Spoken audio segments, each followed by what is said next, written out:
In this video, we'll show you how to easily prepare labels for items you want to send to Amazon FBA using Skustack's handy FBA prep card feature. First, let's talk about what FBA prep is.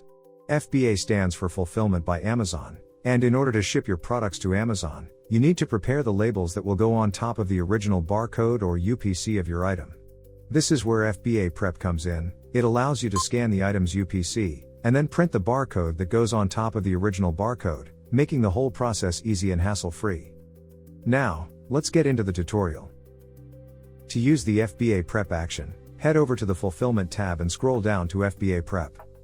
Tap the search icon and scan the SKU or UPC of the product you want to send to FBA. All related shadow products that are fulfilled by Amazon will pop up on the screen. Choose your shadow product and set the number of copies you need to print. That's it. Take your new FBA label and cover the UPC barcode on your product, and you're good to go.